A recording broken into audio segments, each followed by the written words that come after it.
O tema que abordaremos esta semana trata-se de uma promessa que Jesus fez e poderíamos traduzir como as 7 leis da abundância. Muita gente procura por esse tema e nos pede informação. É natural que as pessoas busquem a abundância.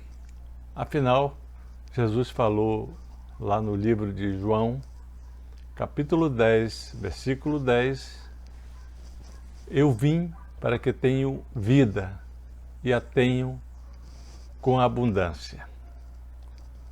Mas de que abundância Jesus estaria falando? Lá no dicionário, a palavra abundância significa quantidade excessiva de recursos, quantidade superior ao necessário de opulência, fortuna, luxo.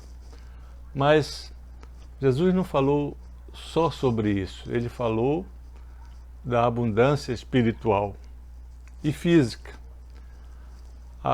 No nosso entendimento, a abundância que Jesus falou é a ausência de necessidade. Então, não é só riqueza, fortuna, luxo, é a ausência de necessidade. Mas como que é possível? Como que isso é possível, ausência de necessidade? Quando nos voltamos para Deus, é possível sentir que até no ar que respiramos, há abundância. A prova disso é quem passou por esse problema atual do coronavírus, que fica sem capacidade de respirar. O simples fato de você respirar, você sente que há uma abundância de ar. E é tudo de graça, né? E a gente tem que ficar feliz por estar respirando, né? Temos abundância quando há paz e felicidade em nossos corações, mesmo diante das adversidades e das contrariedades diárias. A paz que a gente busca, e a felicidade, ela está em poucas coisas. A gente sempre busca muito mais, isso é natural. Mas para ser feliz, para ter paz, nós precisamos de muito pouca coisa. E então é isso que Jesus colocou, né? Eu vim para que tenham vida e vida em abundância. Nós vamos então tratar das 7 leis da abundância. A primeira lei, ela diz assim: pratique o amor fraternal. Lá no livro de Lucas, Jesus falou: amarás o Senhor teu Deus de todo o teu coração, de toda a tua alma, de todas as tuas forças, de todo o teu entendimento e ao teu próximo como a ti mesmo. Então, Jesus está falando aqui do amor fraternal. Então, vamos fazer um exercício sobre esse amor fraternal, para buscar felicidade, para buscar abundância. Primeiro, comece o dia amando a Deus. Segundo, comece o dia amando a você mesmo. Você sabia que tem muitas pessoas que têm raiva de si mesmo? Tem uns que têm até ódio de si mesmo, né? Comece o dia então amando você. Pelo menos uma vez comece o dia. Você vai ver, com esse processo, você vai acabar gostando de você mesmo, com todos os seus defeitos. Comece o dia amando ao próximo. Isso é uma coisa muito importante.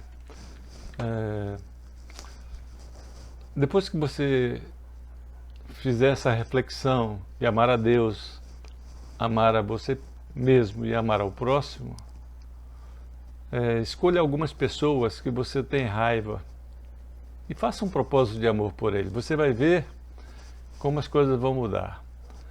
Tire alguns minutos do seu dia, pode ser 5 minutos, 10 minutos, para refletir sobre o poder desse amor fraternal do qual Jesus falou.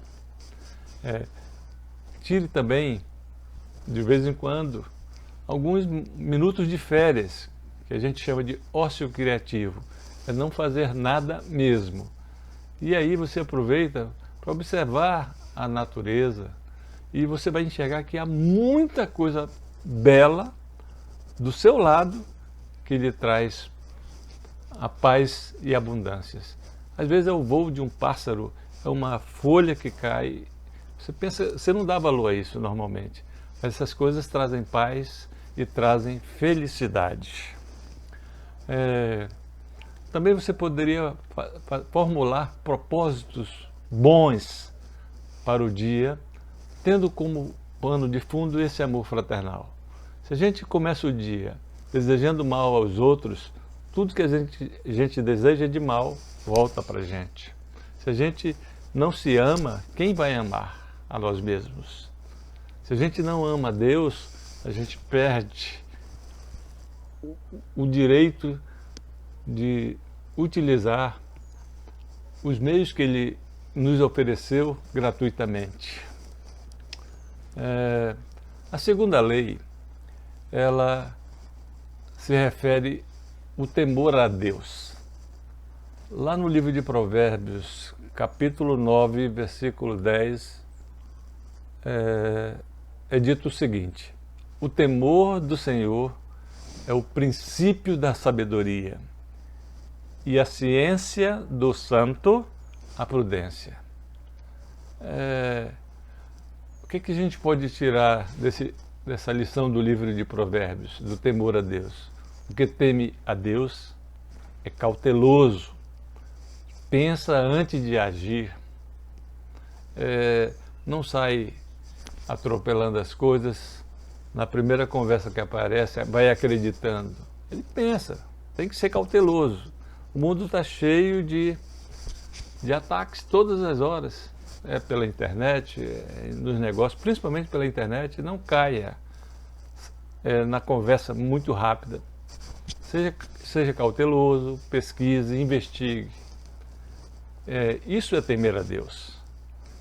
O que teme a Deus é diligente, ou seja, procura fazer sempre o melhor. Mas o que é isso? Isso é um processo de qualidade. O ciclo da qualidade você planeja, você executa, você otimiza, e ele é um ciclo.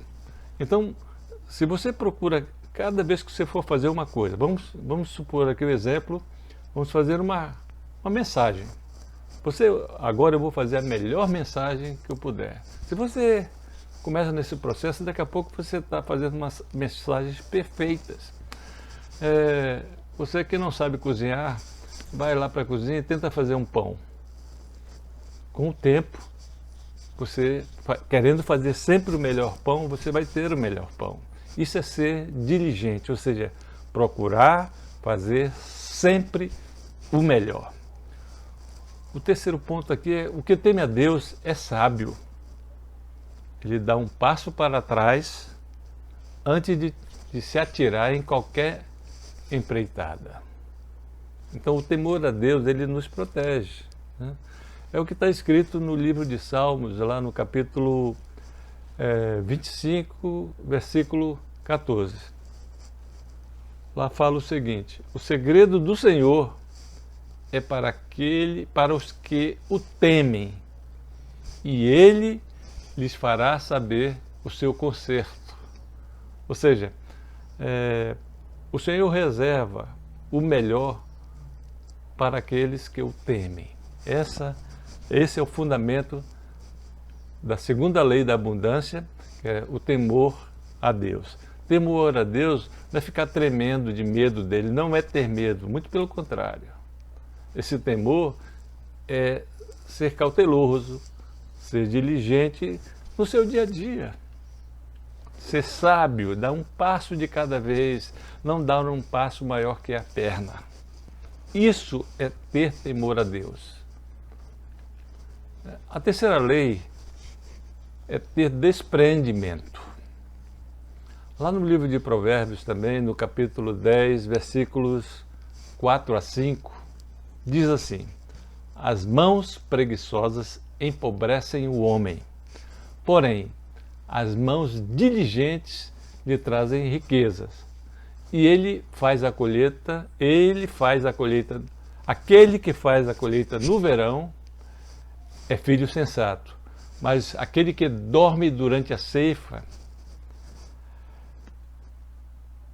é uma pessoa que causa vergonha, né?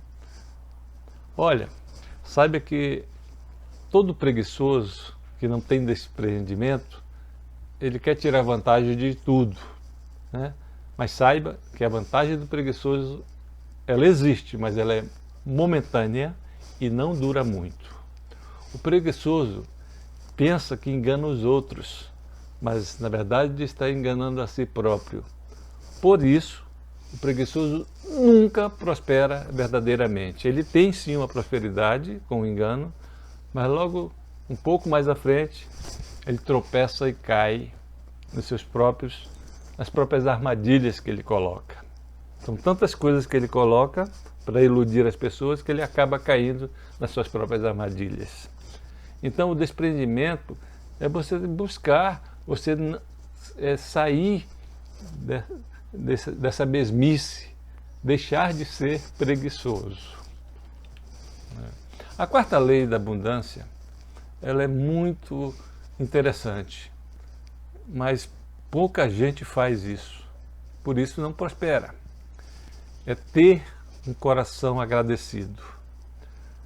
Lá no primeiro livro de Tessalonicenses, capítulo 5, versículo 18, diz assim, e foi o apóstolo Paulo: em tudo dai graças, porque esta é a vontade de Deus em Jesus Cristo para convosco. Veja, dá graças a Deus por tudo, é a vontade de Deus, né, para conosco. Quando agradecemos a Deus, Ele nos sara e nos conforta até diante de uma tragédia ou uma perda irreparável. Quando agradecemos a Deus, Ele nos fortalece mesmo quando nos sentimos fracos. Quando agradecemos a Deus, Ele nos abre as janelas dos céus, mesmo não sendo merecedores. A quinta lei da abundância, ela fala também de trabalho. Ou seja, a quinta lei da abundância, se você quer ter abundância, trabalha para Deus. No hebraico, a palavra trabalhar quer dizer avodar, mas também quer dizer adorar. E olha que coisa interessante. No hebraico, essa palavra avodar tem os dois sentidos, trabalhar e adorar, ou seja, não há distinção entre eles. Então, aquele que trabalha para Deus está adorando a Deus. Então, se você está no seu trabalho e sabe que trabalhar no seu trabalho é uma adoração a Deus, certamente você vai procurar fazer melhor, porque é a única forma de você vencer, de se dar bem, de ter abundância, é fazendo melhor.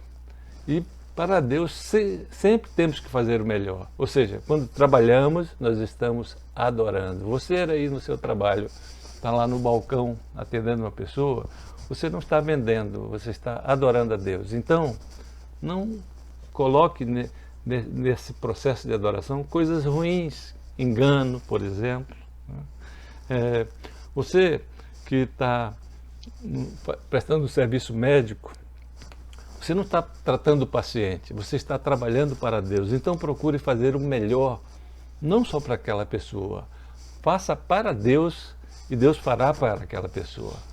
Lá no livro de Crônicas, no segundo livro, capítulo 31, versículo 20 e 21, diz assim: e fez Ezequias em todo o Judá o que era bom, e reto e verdadeiro perante o Senhor seu Deus.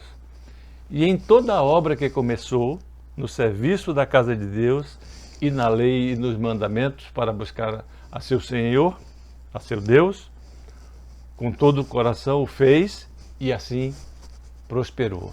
Veja, a prosperidade que Ezequias teve foi realmente muito grande em todos os sentidos, foi porque ele trabalhou para Deus, ele fez tudo o que era possível para Deus. Aprove e tente fazer esse exercício de trabalhar para Deus. Trabalhar para Deus não é estar na igreja, não é estar no seminário, não, é estar no seu trabalho.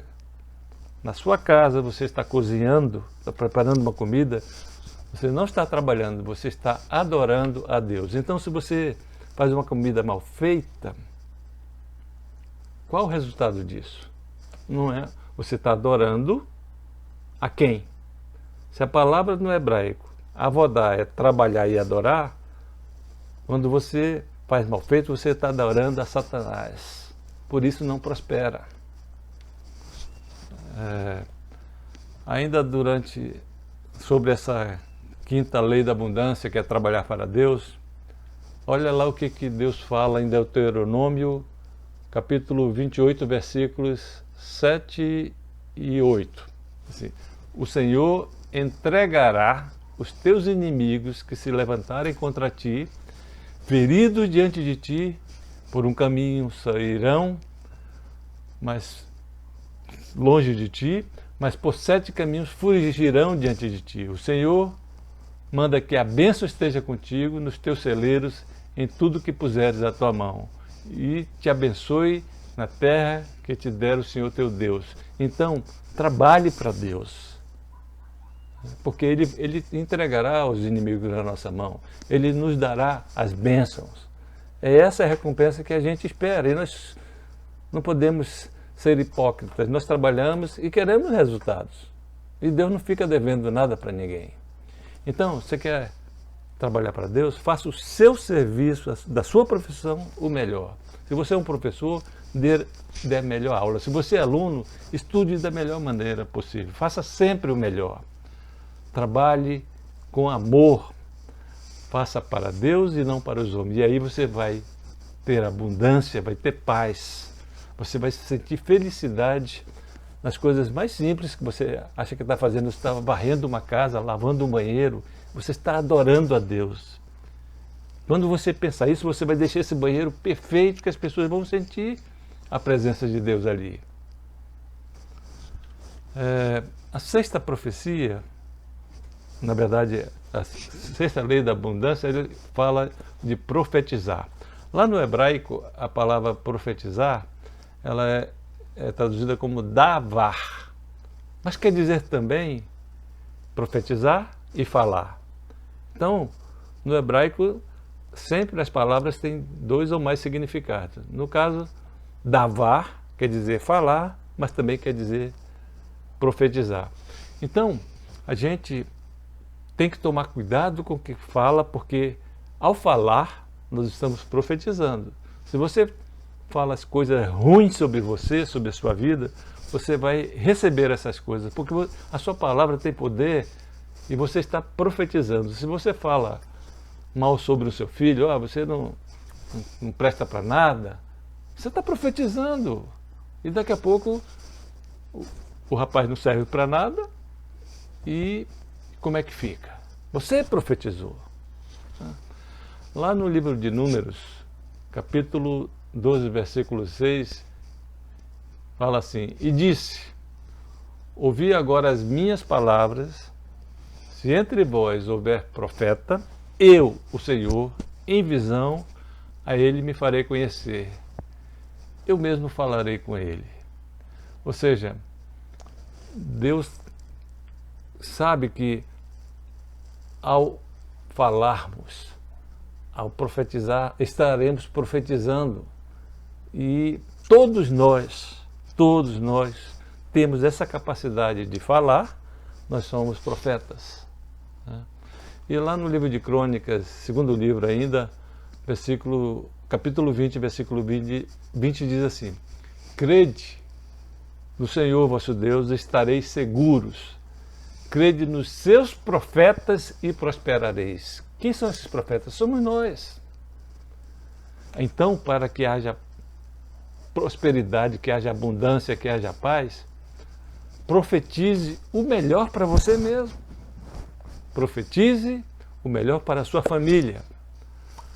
Profetize o melhor para o local de onde vem o seu pão de cada dia. Porque normalmente a gente fala mal do trabalho da gente, fala mal da empresa que a gente trabalha. Ah, isso não presta, esse governo não presta. Não, profetize, porque é daí que vem o pão de cada dia. Se você está profetizando coisas boas, virão coisas boas. Se você profetizar coisas ruins, também virão. E a responsabilidade é sua. A 7ª e última lei da abundância, ela é interessante porque ela diz assim: seja persistente. E aí é que muita gente não consegue ter as coisas, não consegue ter paz, não consegue nada, porque não é persistente. Então, não desista no primeiro não. Vão haver muitos nãos na sua vida, mas não desista. E nem ouça os destruidores de sonhos que dizem que você não vai dar certo. Eu tenho 68 anos de idade e eu vim da Amazônia, né? Fui para Campinas, de São Paulo, e no primeiro dia que fui fazer o concurso na Unicamp, um professor me falou: você veio do Amazonas, você é maluco, o que você está fazendo aqui? Você não tem chance nenhuma. Olha aqui a lista, tem mais de 1000 inscritos, gente do ITA, do IME, você veio lá do Amazonas. Eu baixei a cabeça e disse: eu posso fazer a prova? É claro, claro. Eu fui e tirei em 3º lugar, né? E foram só 3 vagas com mais de 1000 e tantos candidatos. Não estou falando isso para exacerbar o meu ego, não, é para provar para vocês que quando a gente não desiste no primeiro não, a gente consegue, né? Eu, sobre essa viagem de Manaus para Campinas, naquela época, uns 30 anos atrás, eu fui de ônibus, porque eu não tinha dinheiro para ir, e eu fui comendo biscoito, que a gente chama lá no Amazonas, que é a bolacha, água e sal, e água. Eu emagreci 5 quilos, mas eu conquistei a minha vaga na Unicamp. Eu me tornei um professor da Unicamp, um pesquisador que era o meu sonho. Para concluir, nós temos uma mensagem aqui para você. Ela foi escrita em Deuteronômio, capítulo 31, versículo 6. Esforçai-vos e animai-vos. Não temais, nem vos espanteis diante deles, porque eu, o Senhor teu Deus, é o que vai contigo. Não te deixará e nem te desamparará. E lá no livro de Isaías diz mais ainda, Isaías 41, versículo 10. Não temas, porque eu sou contigo. Não te assombres, porque eu sou teu Deus. Eu te esforço e te ajudo e te sustento com a destra da minha justiça. Não desista dos seus sonhos. Resista aos destruidores de sonhos, que dizem que você não vai dar certo. Eles não sabem de nada. Fica com Deus, porque Deus está contigo. Amém.